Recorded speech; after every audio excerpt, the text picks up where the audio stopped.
Good morning my friends, स्वागत है आप सभी का आपके अपने प्यारे से क्यूट से चैनल लेट्स बिगिन में। आज के लेक्चर में हम जिस नए चैप्टर का स्टार्ट करने जा रहे हैं वो है मोशन। तो इस चैप्टर में हम कौन कौन से टॉपिक कवर करेंगे आज के वीडियो में, वो है रेस्ट एंड मोशन एंड अगर प्रोबेबली शायद हम लोग स्केलर एंड वेक्टर क्वांटिटी को भी कंप्लीट कर सके इस लेक्चर में। ठीक है, तो सबसे पहले रेस्ट एंड मोशन होता क्या है माय फ्रेंड्स।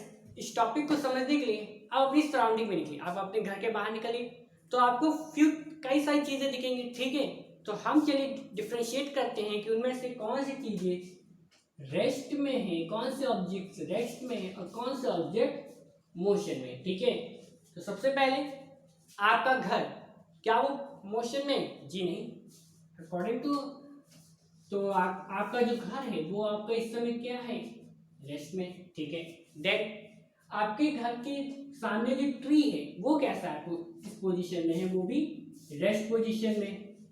देन आपके घर के सामने जो पार्क है उसमें रखी हुई बेंच वो किस में है? वो भी रेस्ट स्टेट में। ठीक है, तो आपने इन टर्म्स को डिफाइन किया कि रेस्ट में कौन कौन सी चीजें। चलिए मोशन की बात करते हैं। आपके घर के सामने से निकलने वाली कार, आपके घर के सामने निकलने वाले शर्मा जी अंकल, वो सब क्या है?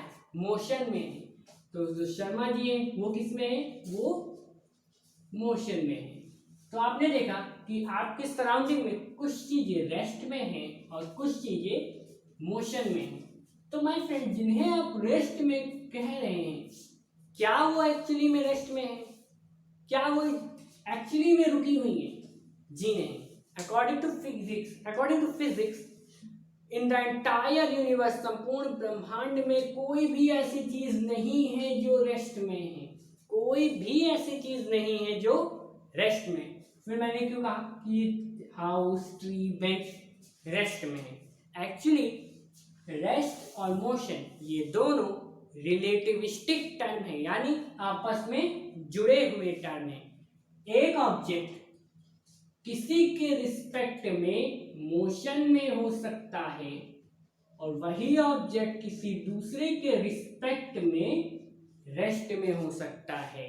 यानी मोशन और रेस्ट जो है वो रिलेटिविस्टिक मोशन है। चलिए इसको एग्जांपल के जरिए समझते हैं।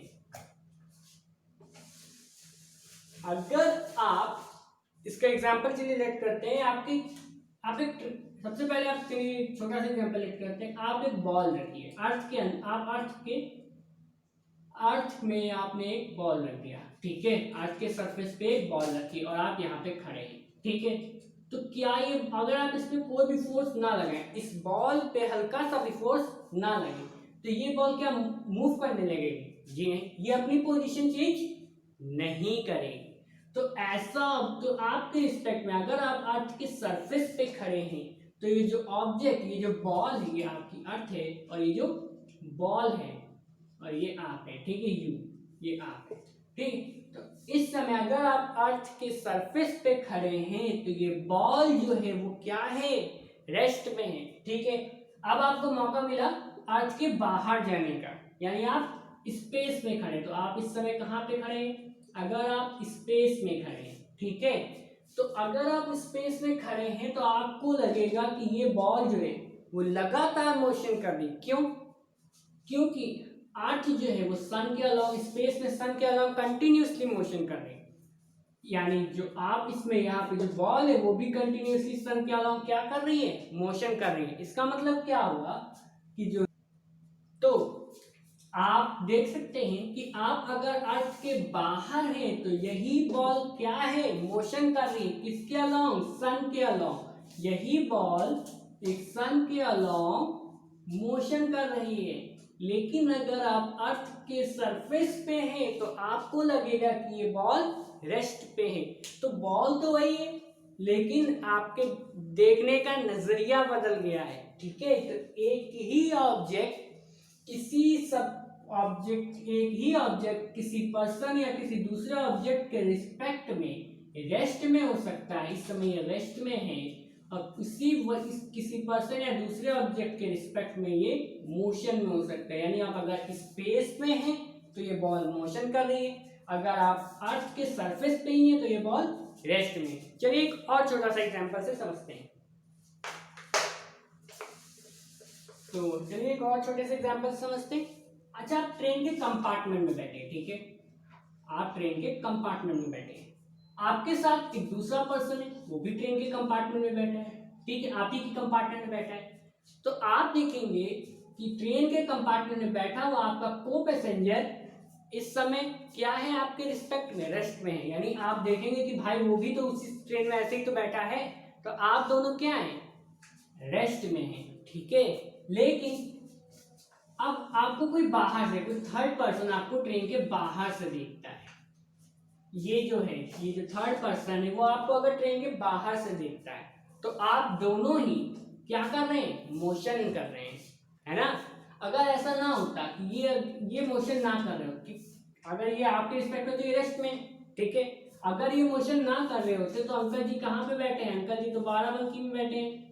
तो अगर इन्होंने मोशन किया ही नहीं तो ये तो भैया ट्रेन से उतरने के बाद भी क्या हो गया, बाराबंकी में है, यानी इनके टिकट के पैसे तो बर्बाद हो गए क्योंकि इन्होंने ट्रैवल किया ही नहीं। तो यानी ये बाराबंकी में थे और अगर ये रेस्ट में ही रहे तो ये तो बाराबंकी में ही रहेंगे, लेकिन ऐसा तो नहीं हुआ, ये बाराबंकी में बैठे कहाँ पे आ गए, लखनऊ पे आ गए। तो यानी इन्होंने मोशन किया है, लेकिन आपके रिस्पेक्ट में तो ये हमेशा रेस्ट में ही है। क्या ये ट्रेन में उड़ने लगे थे, क्या चलने लगे थे, नहीं ना, ये तो ट्रेन में रेस्ट में ही थे, लेकिन आपने क्या किया, मोशन कर लिया और लखनऊ में पहुंच गए। तो इसका मतलब ये हुआ कि देखिए बाहर वाला पर्सन क्या कह रहा है कि भाई आप दोनों मोशन कर रहे हैं, और आप क्या कह रहे हैं, भाई बाहर वाला इस पर्सन से क्या कह रहा है, आप मोशन कर रहे हैं, और अंदर वाला क्या कह रहा है, आप रेस्ट में। तो जो रेस्ट और मोशन किसी पर्टिकुलर ऑब्जेक्ट के लिए डिपेंड करता है किसी दूसरे ऑब्जेक्ट पे, यानी रेस्ट और मोशन डिपेंड करेगा किसी दूसरे ऑब्जेक्ट रिस्पेक्ट में। किसकी रिस्पेक्ट में हम बात कर रहे हैं कि तुम रेस्ट में हो, या किसके रिस्पेक्ट में हम बात कर रहे हैं कि तुम मोशन में हो। तो रेस्ट और मोशन क्या है, दोनों रिलेटिविस्टिक टर्म है। तो हम जिस पॉइंट को लेते हैं, यानी सब हमको क्या चाहिए, एक फिक्स्ड पॉइंट चाहिए, उसके इसके रिस्पेक्ट में तो हम बताएंगे कि भाई ये इस पॉइंट के रिस्पेक्ट में, मतलब सपोज करिए आप यहाँ पे, आप एक बाइक से यहाँ से ट्रैवल कर रहे हैं, आप बाइक के साथ लगातार मूव कर रहे हैं, बाइक 20 किलोमीटर पर आवर की रफ्तार से चल रही है, आप भी 20 किलोमीटर पर आवर की रफ्तार से चल रहे हैं। तो भाई आप और बाइक दोनों एक ही डायरेक्शन में क्या कर रहे हैं, एक ही स्पीड से ट्रैवल कर रहे हैं। तो आप दोनों इस समय क्या, आपको लगेगा भाई ये कार तो चल ही नहीं पा रही, ये बाइक चल ही नहीं पा रही, यानी बाइक क्या है, आपके रिस्पेक्ट में इस समय रेस्ट में। आप थोड़ी देर बाद चल के थक गए, बाइक तो नहीं थकी, वो और ट्रैवल करने लगी। तो जब आप थक गए, तो जब आप रुक गए, तब आप रेस्ट पे आ गए, आप एक फिक्स्ड पॉइंट हो गए, और तब ये बॉडी क्या कर रही है, अभी भी मोशन कर रही है।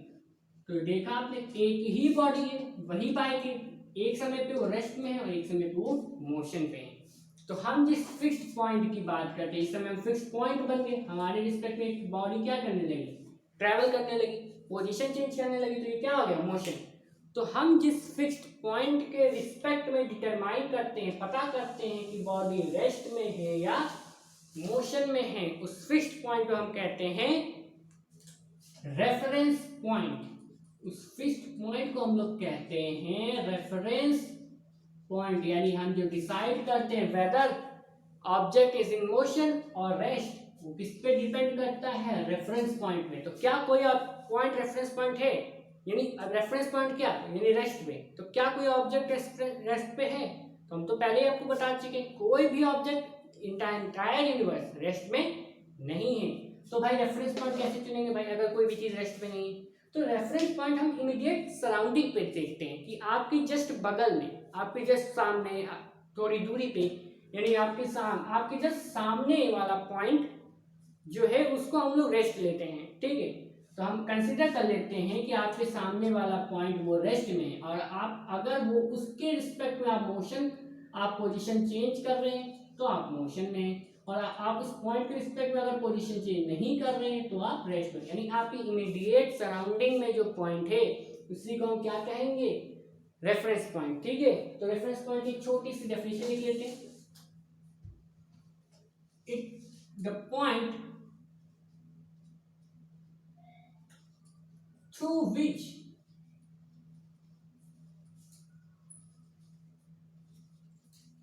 the state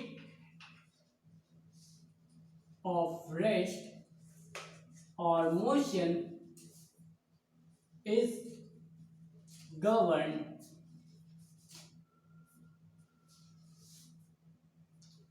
is termed as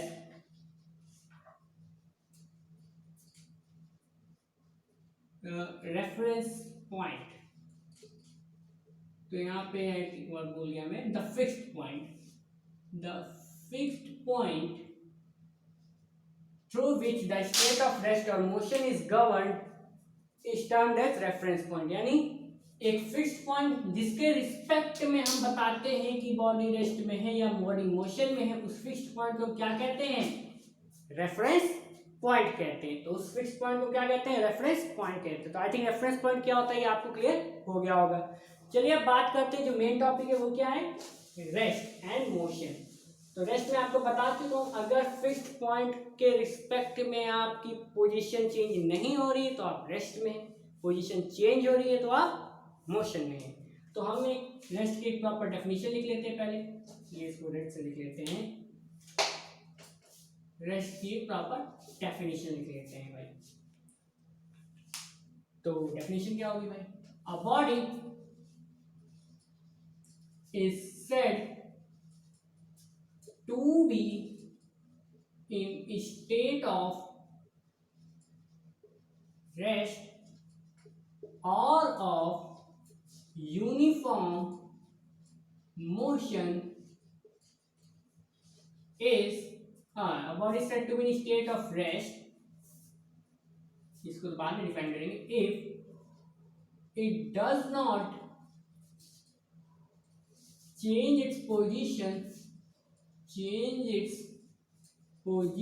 with respect to fixed point, with respect to fixed point। यानी एक बॉडी रेस्ट में कब होगी? जब वो अपनी पोजीशन में चेंज ना करे। किसी फिक्स्ड पॉइंट के रेफरेंस में अगर कोई बॉडी अपनी पोजीशन में चेंज ना करे तो वो फिक्स्ड पॉइंट क्या, वो मोशन किस टाइप का होगा? रेस्ट का होगा। ठीक है, तो मतलब वो बॉडी किस फॉर्म में होगी? वो रेस्ट फॉर्म में होगी। चलिए अब डिफाइन कर लेते हैं मोशन को।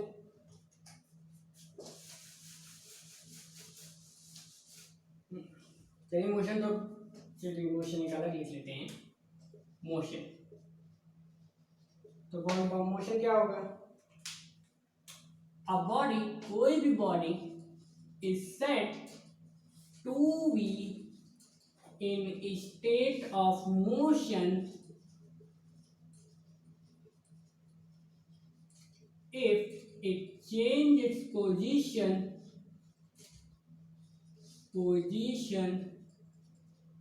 with respect to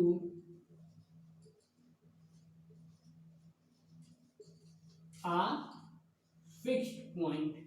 यानी फिक्स्ड पॉइंट, या इसको हम लोग क्या कहते हैं? Reference point. Reference point. तो कोई भी बॉडी मोशन में तब कहलाएगी अगर वो किसी फिक्स्ड पॉइंट के रिस्पेक्ट में लगातार अपनी पोजीशन चेंज कर रही होगी, तो वो क्या कहलाएगी? मोशन कहलाएगी।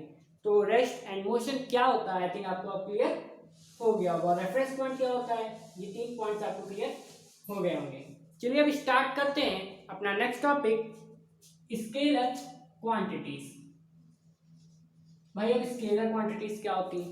ये वो, अब क्वांटिटीज जो होती हैं वो 2 तरीके की होती हैं, स्केलर एंड वेक्टर। यानी जो भी आपकी यूनिट्स हैं, जो भी आपकी, ठीक है, वेट, मास, डिस्प्लेसमेंट, स्पिन, सबको आप 2 कैटेगरीज में डिफाइन कर सकते हैं, स्केलर एंड वेक्टर। ठीक है, तो स्केलर क्या होता है? स्केलर वो क्वांटिटीज होती हैं जिनमें केवल और केवल मैग्नीट्यूड होता है, जिनमें केवल और केवल मैग्नीट्यूड होता है और डायरेक्शन नहीं होती। मतलब मैं आपको चलिए एग्जांपल समझते हैं। आप यहाँ पे, ठीक है, मैंने आपसे कहा आप यहाँ से 20 किलोमीटर जाइए, इस जगह से मैं यहाँ घर से 20 किलोमीटर जाइए, आप चेन्नई पहुँच जाएंगे। ठीक है, यानी अगर आप, मैं तो आप चलना ट्रैवल कर लेंगे, यहाँ से चलना ट्रैवल किया आपने, तो मैंने आपको डायरेक्शन तो नहीं बताई कि आप नॉर्थ में जाइए, ईस्ट में जाइए, वेस्ट में जाइए, कहीं पे मैंने आपको डायरेक्शन तो नहीं बताई।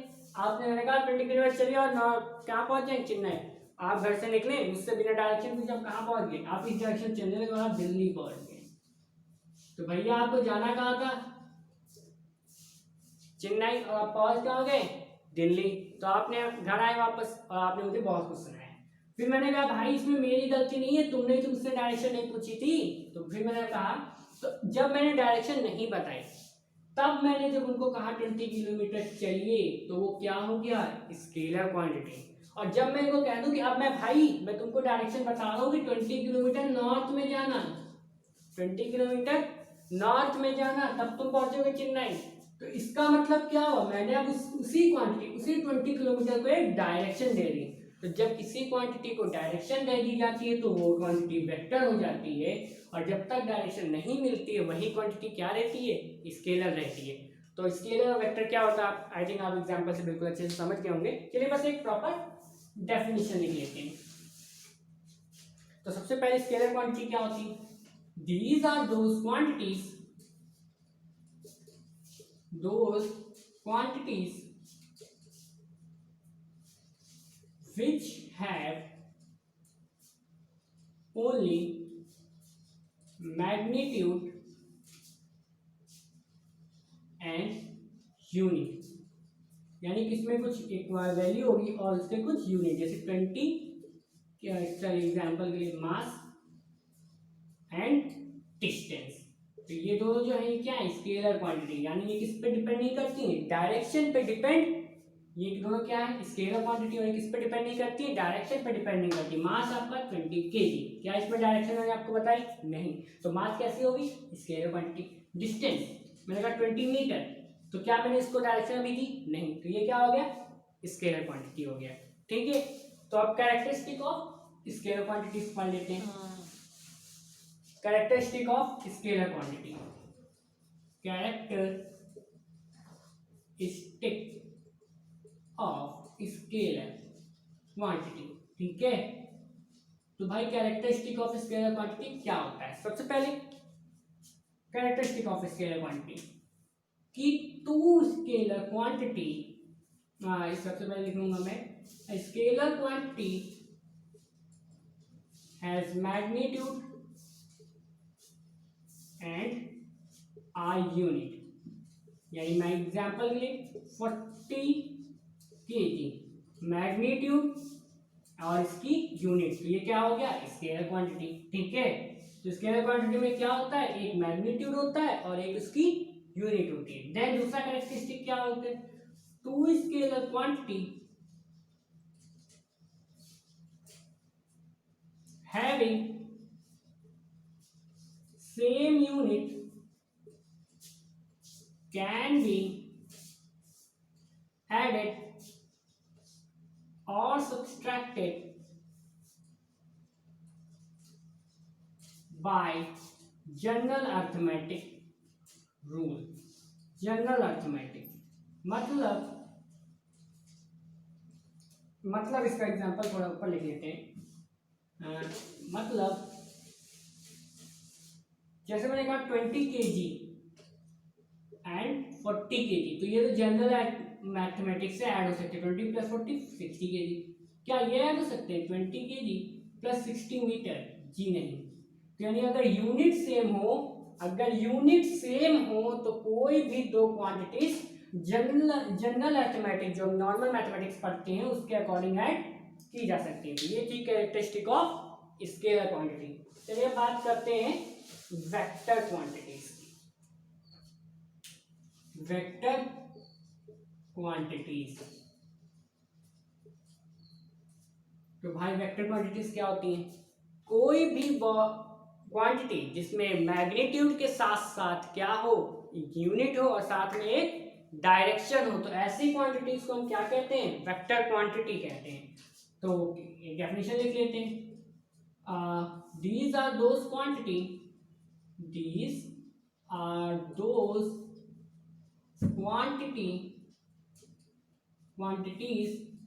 which have scalar which have magnitude as well as direction.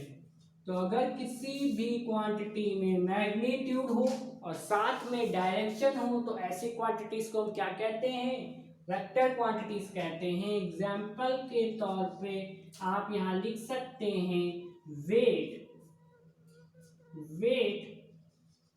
And displacement. तो मास एंड वेट में एक क्वाइट डिफरेंस होता है। इस वजह से मास और वेट में डिफरेंस होता है, वो आपको मैं आने वाली वीडियोस में समझाऊंगा। और डिस्प्लेसमेंट और डिस्टेंस में भी होता है, वो नेक्स्ट वीडियो में आपको समझाऊंगा। तो बस आपको अभी इतना समझना है कि वेट और डिस्प्लेसमेंट क्या है, वेक्टर क्वांटिटीज है। चलिए बस अब कुछ जनरल इसके कैरेक्टरिस्टिक्स लिख लेते हैं। Characteristic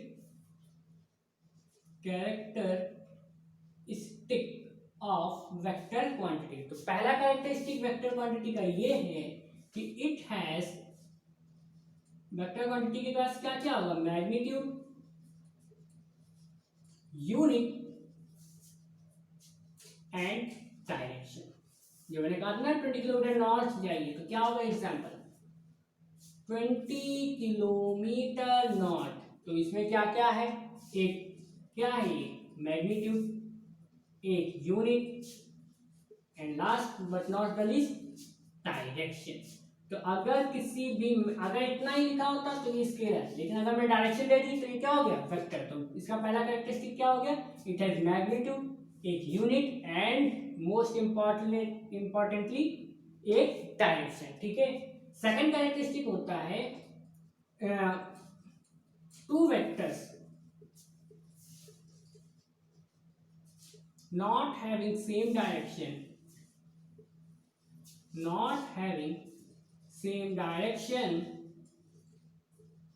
cannot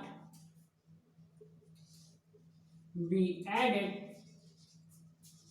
or subtracted by normal arithmetic। यानी दो वेक्टर्स जिनकी अगर डायरेक्शन सेम ना हो तो हम उसमें जनरल मैथमेटिक्स का रूल अप्लाई नहीं कर सकते हैं। चलिए जैसे मैंने लिखा आपको एग्जाम्पल, कैरेक्टरिस्टिक आइडिया आपने नोट कर लिए होंगे। जैसे 20 kilometre north and 20 kilometre south. तो इनकी अगर क्योंकि इनकी डायरेक्शन सेम नहीं है तो हम डायरेक्ट नहीं लिख देंगे 20 + 20 किलोमीटर 40 किलोमीटर। अच्छा बताइए, अगर मैं डायरेक्ट लिखूँ तो नॉर्थ साउथ का क्या लिखूंगा, ईस्ट, ऐसा तो नहीं लिख सकता मैं। यानी 20 किलोमीटर 20 किलोमीटर डायरेक्ट में नहीं लिख सकता। तो यानी दो वेक्टर जिनकी अगर डायरेक्शन सेम नहीं है तो हम उन्हें जनरल मैथमेटिक्स से ऐड नहीं कर सकते। क्लास 11 में आपको वेक्टर एडिशन के बारे में बताया जाएगा अच्छे से। तो आने वाले लेक्चर्स में बताऊंगा मैं वेक्टर क्वांटिटीज के जो एडिशन होते हैं वो डिफरेंट होते हैं थोड़े से। तो आप बस अभी आपको ये समझना है कि वेक्टर क्वांटिटी जिनकी डायरेक्शन सेम नहीं होती उन्हें हम डायरेक्ट नॉर्मल मैथमेटिक्स की हेल्प की नहीं सॉल्व कर सकते। तो आई थिंक आपको ये लेक्चर समझ में आया होगा, मोशन क्या होता है, रेस्ट क्या होता है, vector quantities and scalar quantities क्या होती है। तो आज के लेक्चर में बस इतना ही। वीडियो को लाइक एंड सब्सक्राइब करना मत भूलिएगा। Thank you.